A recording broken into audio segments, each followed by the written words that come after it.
Jaya Radha Madhava Punya Bihari.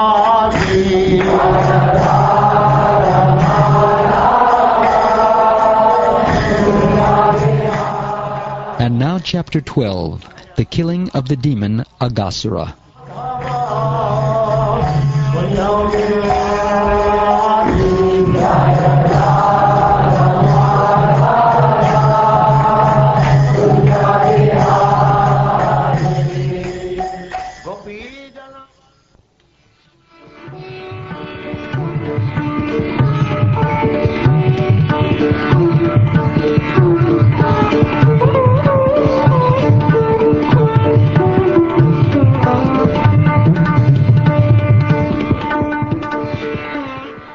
Shukdev Goswami continued, O king, one day Krishna decided to take his breakfast as a picnic in the forest. Having risen early in the morning, he blew his bugle made of horn and woke all the cowherd boys and calves with its beautiful sound. Then Krishna and the boys, keeping their respective groups of calves before them, proceeded from Vrajabhumi to the forest. At that time, hundreds and thousands of cowherd boys came out of their respective homes in Vrajabhumi and joined Krishna, keeping before them their hundreds and thousands of groups of calves. The boys were very beautiful, and they were equipped with lunch bags, bugles, flutes, and sticks for controlling the calves. Along with the cowherd boys and their own groups of calves, Krishna came out with an unlimited number of calves assembled. Then all the boys began to sport in the forest in a greatly playful spirit. Although all these boys were already decorated by their mothers with ornaments of kacha, gunja, pearls, and gold, when they went into the forest, they further decorated themselves with fruits, green leaves, bunches of flowers, peacock feathers, and soft minerals. All the cowherd boys used to steal one another's lunch bags. When a boy came to understand that his bag had been taken away, the other boys would throw it farther away, to a more distant place, and those standing there would throw it still farther. When the proprietor of the bag became disappointed, the other boys would laugh, the proprietor would cry, and then the bag would be returned. Sometimes Krishna would go to a somewhat distant place to see the beauty of the forest.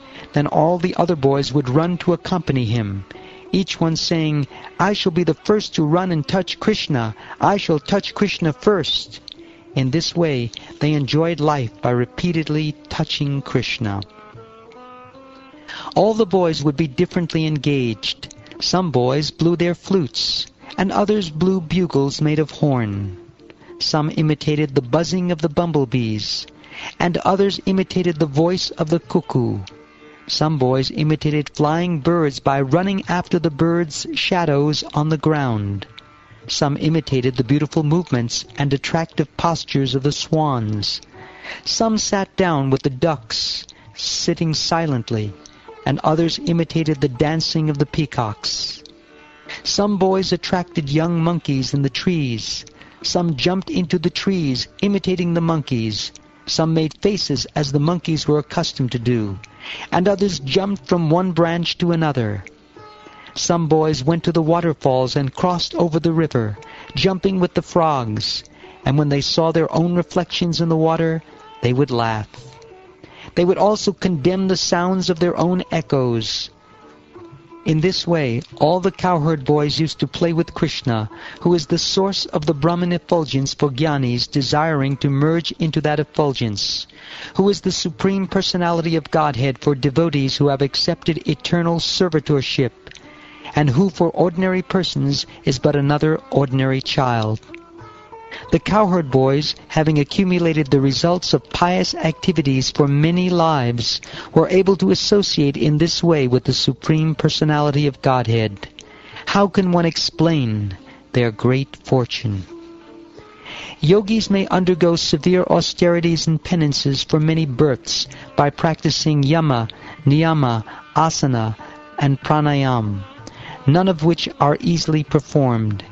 Yet in due course of time, when these yogis attain the perfection of controlling the mind, they will still be unable to taste even a particle of dust from the lotus feet of the Supreme Personality of Godhead.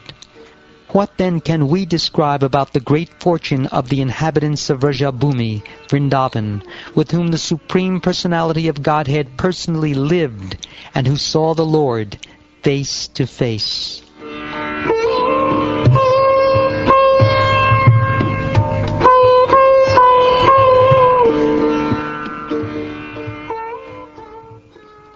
My dear King Pariksit, thereafter there appeared a great demon named Aghasura, whose death was being awaited even by the demigods.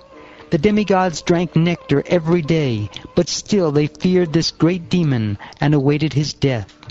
This demon could not tolerate the transcendental pleasure being enjoyed in the forest by the cowherd boys. Aghasura, who had been sent by Kamsa, was the younger brother of Putana and Bakasura. Therefore, when he came and saw Krishna at the head of all the cowherd boys, he thought, "This Krishna has killed my sister and brother Putana and Bakasura. Therefore, in order to please them both, I shall kill this Krishna along with his assistants, the other cowherd boys. If somehow or other I can make Krishna and his associates serve as the last offering of sesame and water for the departed souls of my brother and sister, then the inhabitants of Vrajabhumi, for whom these boys are the life and soul, will automatically die.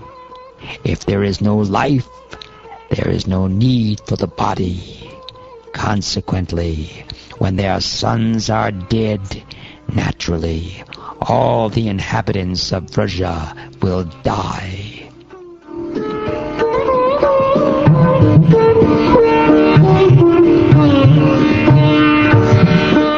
After thus deciding, that crooked Aghasura assumed the form of a huge python, as thick as a big mountain, and as long as 8 miles. Having assumed this wonderful python's body, he spread his mouth like a big cave in the mountains, and lay down on the road, expecting to swallow Krishna and his associates, the cowherd boys. His lower lip rested on the surface of the earth, and his upper lip was touching the clouds in the sky. The borders of his mouth resembled the sides of a big cave in a mountain, and the middle of his mouth was as dark as possible. His tongue resembled a broad traffic way. His breath was like a warm wind, and his eyes blazed like fire. Upon seeing this demon's wonderful form, which resembled a great python, the boys thought that it must be a beautiful scenic spot in Vrindavan. Thereafter they imagined it to be similar to the mouth of a great python.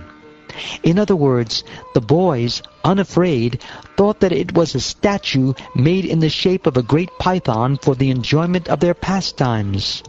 The boys said, "Dear friends, is this creature dead, or is it actually a living python with its mouth spread wide just to swallow us all? Kindly clear up this doubt. Dear friends, this is certainly an animal sitting here to swallow us all. Its upper lip resembles a cloud reddened by the sunshine, and its lower lip resembles the reddish shadows of a cloud. On the left and right, the 2 depressions resembling mountain caves are the corners of its mouth, and the high mountain peaks are its teeth. In length and breadth, the animal's tongue resembles a broad traffic way, and the inside of its mouth is very, very dark, like a cave in a mountain. The hot, fiery wind is the breath coming out of his mouth, which is giving off the bad smell of burning flesh because of all the dead bodies he has eaten. Has this living creature come to swallow us? If he does so, he will immediately be killed like Bakasura without delay."